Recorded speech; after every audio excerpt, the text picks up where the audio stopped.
Halo, saya Duki Nugroho Mukti. Saya direktur artistik dan kurator di beberapa kegiatan Binel. Nah, di kali ini saya ingin bercerita tentang Binel Jatim 8 ini. Apa yang kita lakukan di sini dan sebagainya. Pertama mungkin kenapa kita mengerjakan Binel gitu, karena dan polanya sangat berbeda. Binel 8 emang seharusnya ada di tahun 2019, tapi karena satu dua alasan kegiatan ini tidak berlangsung, dan akhirnya saya dengan teman-teman muda merasa kegiatan ini sebetulnya harus dilakukan karena emang ada urgensi atau kepentingan yang dibawa oleh kegiatan ini nih, ngomongin tentang pencapaian estetika Jawa Timur atau pencapaian wacananya sudah sampai mana dan sebagainya. Makanya nggak menarik saat kegiatan ini dilakukan cuma berdasarkan ada uang dikerjakan lalu nggak ada uang dikerjakan. Kalau ini merasa emang ada kepentingan ya harus dikerjakan, menurut kami begitu. Nah terus kami saya dan teman-teman seperti Ayos, Siska, Tuyul, kita berkumpul untuk apa yang menarik untuk kita kerjakan. Karena jelas kegiatan ini tidak akan punya sokongan dana atau sponsor malah sama sekali, karena emang kita mengerjakannya dengan waktu sangat cepat. Kita melontarkan guyonan di grup sekitar mungkin akhir November dan sebagainya, dan kita sudah merencanakan untuk ini emang harus jalan tahun ini. Akhirnya di 20 Desember kita udah mulai planning kegiatan sampai 20 Januari tentunya. Tapi emang apa yang terjadi di sini, pola kerjanya benar-benar beda dengan bina-bina sebelumnya. Mungkin ya dengan bina-bina lain yang ada di Indonesia juga berbeda. Menariknya adalah di dalam Binel ini kita menggunakan pola inklusif. Jadi semua orang bisa masuk, bisa mengikuti Binel tanpa ada seleksi atau apapun. Mereka ketika mereka menyanggupi persyaratan yang kita tawarkan, ya mereka bisa mengikuti dan menjadi salah satu peserta. Makanya itu kita ambil tema Gastok Lebur Sakjroning Jawa Timur. Yang ingin kita lakukan sebetulnya adalah kita nggak membuat sebuah pameran utama, satu pameran di satu kota, tapi kita membuat sebuah pola di mana seperti open call yang ya semua orang bisa mendaftar gitu. Mereka tinggal mengisi mau berkegiatan di mana, apa yang mereka lakukan dan sebagainya. Dan kita juga menjelaskan bahwasanya ini nggak ada duitnya, tidak ada duit, kita tidak bisa memberi apa-apa selain publikasi ke kalian, ke pihak penyelenggara. Lalu kita akan mengumpulkan menjadi satu buku terus mendistribusikannya. Iya, sejauh yang kita lakukan sebetulnya adalah mendistribusikan apa yang dilakukan oleh teman-teman di Jawa Timur. Kita membaca kenapa kita tidak memilih satu kota untuk membuat sebuah kegiatan, karena kita membaca memang potensi Jawa Timur benar-benar tersebar gitu, nggak cuma di satu kota seperti Surabaya, Malang, atau Pasuruan, tapi sebenarnya kota-kota lain juga melakukannya dengan sangat baik. Ya menarik kegiatan. Akhirnya saat kita melakukan kegiatan yang benar-benar inklusif seperti ini, ambiar dan sangat terbuka, kemungkinan kegiatannya lebih banyak ya. Ya kalau dibandingkan dengan penyelenggaraan di Jawa Timur yang lain, mungkin yang ini ya dadakan ala-ala anak muda, tapi variasinya, banyaknya bentuk kegiatan, keterlibatan dan sebagainya, jelas kegiatan ini emang paling besar gitu, paling banyak. Kalau kegiatan sebelumnya mungkin kita akan masuk ke dalam sebuah ruang besar berisi karya-karya lukis yang adu luhung dan sebagainya, tapi di Binel kali ini lebih dihancurkan dengan karya-karya eksperimentasi anak-anak muda. Ya nggak cuma anak muda sih, maksudnya yang tua-tua juga oke gitu, mereka melakukan eksperimentasi, tapi eksperimentasi dalam bidang-bidang terbatas seperti kanvas dan sebagainya, tapi tetap apa yang dilakukan mereka keren, dan saat mereka berani membuat sebuah kegiatan di daerahnya, tentu saja itu menarik gitu. Kurang lebih mungkin itu yang terjadi di Jatim Binel dan apa yang kami kerjakan di Jatim Binel 8. Ya, nama saya Ayos. Saya adalah salah satu artistic director untuk pegelaran Biennale Jatim 8. Beberapa tahun terakhir sebetulnya muncul kejenuhan dari perupa-perupa muda di Jawa Timur terhadap penyelenggaraan Biennale Jatim, karena dianggap Biennale Jatim sudah tidak mampu lagi mengakomodir perkembangan corak-corak dan warna-warna estetika baru dari seniman-seniman muda di Jawa Timur. Sebagaimana kita ketahui, selama ini Biennale Jatim itu hanya diadakan di Surabaya. Padahal kalau misalkan kita lihat secara geografis, di Jawa Timur itu banyak sekali kota yang cukup aktif skena seni rupanya, mulai dari Pasuruan, Batu, Jember, Malang, terus wilayah barat juga ada beberapa yang Madiun, itu sangat aktif. Tapi ternyata selama ini Biennale Jatim itu hanya diadakan di Surabaya, selalu di Surabaya. Nah, hal tersebut sebetulnya memunculkan semacam pertanyaan gitu, sebetulnya ini Biennale Jatim atau Biennale Surabaya? Jika Biennale Jatim, kenapa dia tidak pernah bergeser posisinya dari Surabaya? Dan akhirnya muncul dugaan bahwa ya Biennale Jatim itu selama ini hanya menjadi politik bagi elit-elit seni rupa Jawa Timur yang ada di Surabaya aja.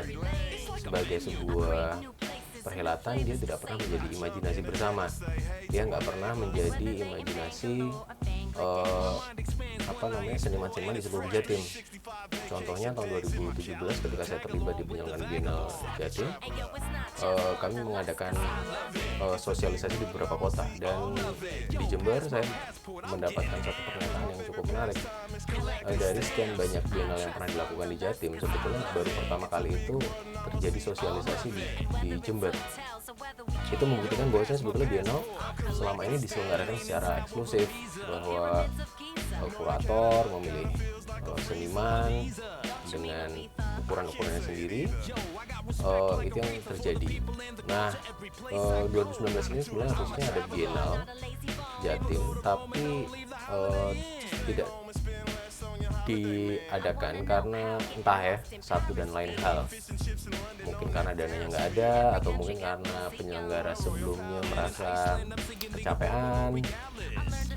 Jadi terus 2019 itu dianggap Biennale Jatim nggak ada. Nah, akhirnya muncul keisengan dari teman-teman muda untuk merespon hal ini. Seandainya selama ini Biennale Jatim itu hanya dilihat sebagai proyek gitu ya, yang menggantungkan diri pada pemerintah, pendanaan pemerintah. Nah, kali ini mau dicoba, mungkin nggak sih sebetulnya Biennale Jatim itu bisa diselenggarakan tanpa modal dari pemerintah? Bisa nggak dia diselenggarakan secara organik? Nah, akhirnya muncullah gagasan dari teman-teman gitu kan. Awalnya sedikit orang saja. Kita ngobrol, wah ini menarik nih kalau misalkan kita mengadakan Biennale Jatim tahun ini gitu, dengan atau tanpa modal, mungkin nggak ya? Dan persiapannya mungkin sangat singkat, mungkin 2 minggu atau 3 minggu sebelum akhirnya kami mengumumkan ke hadapan publik bahwasanya Biennale Jatim 8 ada. Responnya cukup luar biasa karena kami menerima puluhan proposal acara yang melibatkan ratusan seniman dari hampir puluhan kota di Jawa Timur, yang beberapa kota sebenarnya kami juga cukup tertarik karena kami nggak pernah punya bayangan, kayak misalkan Bojonegoro gitu ya, ada masuk ke proposal beberapa acara gitu, dan juga kota-kota lainnya. Nah, secara bentuk juga cukup menarik karena sangat beragam. Ada yang sifatnya pameran, ada juga yang sifatnya performance.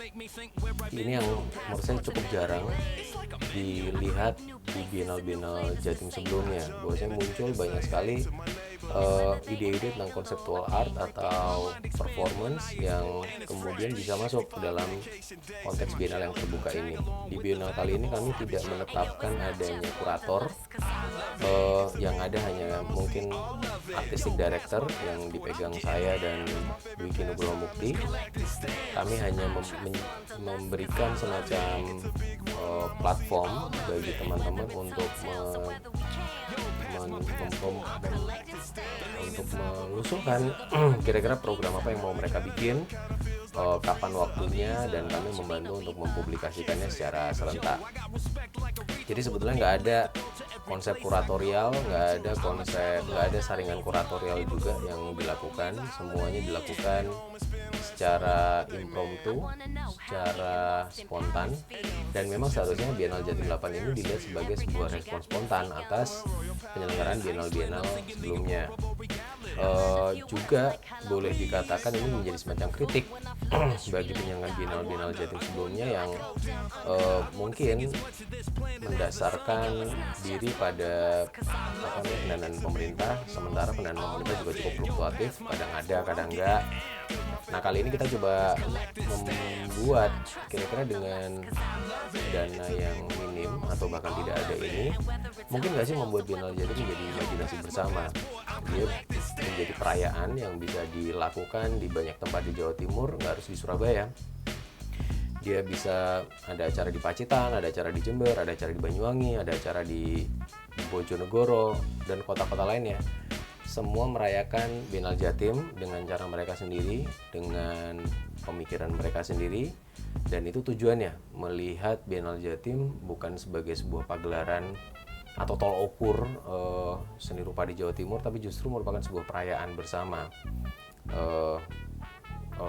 Bagaimana seni rupa masih muncul, masih aktif dirayakan di Jawa Timur.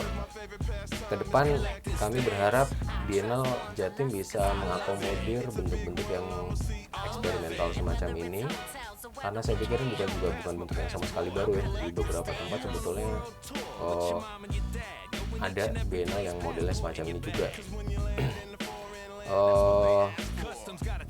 Dari Biennale Jatim kali ini sebetulnya muncul nama-nama baru, muncul seniman-seniman muda, muncul kurator-kurator baru yang cukup potensial di Jawa Timur, yang sebetulnya ini menjadi semacam modal yang sangat penting untuk mengembangkan atau memikirkan ulang strategi kesenian atau strategi kebudayaan Jawa Timur untuk beberapa tahun ke depan. Kami cukup surprise dengan satu acara yang ada di Tulungagung, dikuratori oleh Benny Widyo, yang menjadi sangat serius dan sangat intens gitu, mengundang Pak Mulyono juga, seniman senior dari Tulungagung, untuk terlibat. Itu buat saya cukup menarik karena bagaimana si Benny ini yang dia orang Jogja, mahasiswa Jogja, itu memasukkan unsur-unsur Jogja ke dalam acara yang dia bikin di Tulungagung, dan digarap dengan sangat serius, melibatkan banyak orang, anak muda dari Tulungagung, untuk membuat pameran, pemutaran film, diskusi, dan sebagainya. Itu buat saya cukup menarik. Dan itu membuktikan bahwasanya sebetulnya tidak ada pusat di Jawa Timur. Selama ini kita membayangkan di kota-kota lain sebetulnya bagaimana ekosistem seni rupa itu dibentuk atas apa yang disebut pusat dan pinggiran. Tapi di Jawa Timur sebetulnya nyaris nggak ada pusat, karena bahkan ketika di Surabaya sendiri nggak ada pameran besar untuk menghadirkan Biennale Jatim dan memanifestasikan Biennale Jatim dalam bentuk fisik, itu direspon oleh banyak kota-kota lain di Jawa Timur dengan sangat meriah. Dan buat saya itu menjadi pembuktian yang cukup bahwasanya di Jawa Timur tuh nggak ada pusat, nggak ada otoritas, semuanya bisa melakukan apa yang mereka sukai, apa yang mereka inginkan. Dan saya pikir itu menjadi titik penting dalam membaca peta kesenian di Jawa Timur, yang itu cukup berbeda dengan kota-kota lainnya di Indonesia atau wilayah-wilayah lain di Indonesia. Saya pikir itu saja pendapat saya, dan saya berharap semoga kedepannya lebih banyak lagi anak muda yang bergiat dalam penyelenggaraan Biennale, dan membuktikan bahwasanya bagaimana Biennale didorong terus-menerus menjadi sebuah imajinasi itu sangat memungkinkan.